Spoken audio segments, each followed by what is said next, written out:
Halo co-friends, jika kita melihat soal seperti ini, maka kita harus ingat kembali pada rangkaian tertutup berlaku hukum Kirchhoff yang kedua, yaitu sigma epsilon ditambah sigma I dikali R sama dengan 0. Dengan epsilon adalah GGL dalam satuan volt, I adalah kuat arus dalam satuan ampere, dan R adalah hambatan dalam satuan ohm. Untuk menerapkan hukum Kirchhoff yang kedua, pertama kita misalkan arah loopnya pada rangkaian tertutup. Contoh di sini pada gambar sudah ada rangkaian tertutup. Kita misalkan arah loopnya, kita lihat misalkan yang diketahui di sini kita misalkan dulu yang diketahui adalah epsilon 1 di sini 20 volt, kemudian yang ini adalah epsilon 2 yang 12 volt, kemudian kita misalkan ini adalah R15 ohm, di sini R25 ohm, dan R3 di sini yang 10 ohm. Nah, setelah kita catat yang diketahui, kita misalkan arah loopnya seperti penjelasan tadi di awal, kita misalkan arah loopnya seperti ini. Nah, kemudian kita tentukan arah arusnya. Kita buat permisalan arah arus terlebih dahulu. Karena di sini apabila arah arusnya mengalir searah dengan loop, maka arusnya akan bernilai positif. Apabila arah arusnya berlawanan dengan arah loop, maka arusnya akan bernilai negatif. Di sini kita buat permisalan arah arusnya mengalir searah dengan loop. Kemudian kita lihat di sini apabila loopnya bertemu dengan kutub positif pada tegangan GGL, jadi kalau yang panjang adalah kutub positif, yang pendek adalah kutub negatif.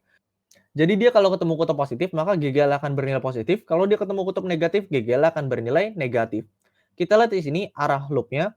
Nah, ternyata pada epsilon 1 dia ketemu kutub negatif, maka epsilon 1-nya menjadi minus 20 volt.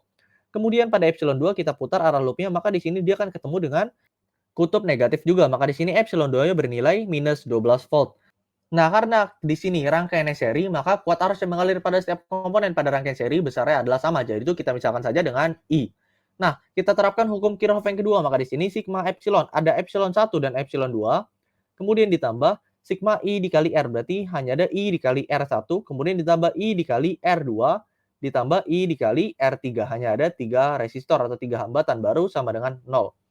Epsilon 1-nya adalah minus 20 volt, ditambah epsilon 2-nya adalah minus 12 volt. Berarti kalau plus ketemu min langsung dikurang saja.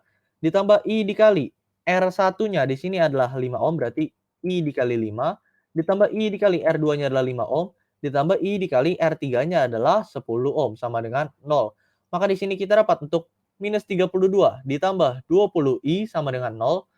Maka di sini 20 I berarti sama dengan 32. Sehingga kita dapat I-nya berarti sama dengan 1,6 satuannya adalah ampere.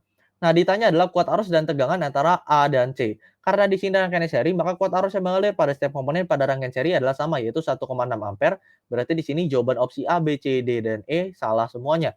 Kemudian untuk mencari tegangannya, berarti di sini VAC, rumusnya adalah sigma epsilon ditambah dengan sigma I dikali R. Kita lihat antara titik A dan C di sini karena kuat arusnya benar positif, berarti kalau kuat arusnya positif, arusnya mengalir searah loop. Berarti arahnya sudah benar. Maka di sini kita lihat antara titik A dan C ada epsilon 2, kemudian di sini ada juga I dikali R3. Nah, epsilon 2-nya minus 12 volt ditambah I-nya adalah 1,6 dikali R3-nya adalah 10.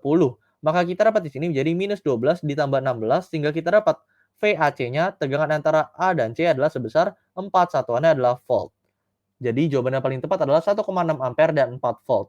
Sampai jumpa di pertanyaan berikutnya.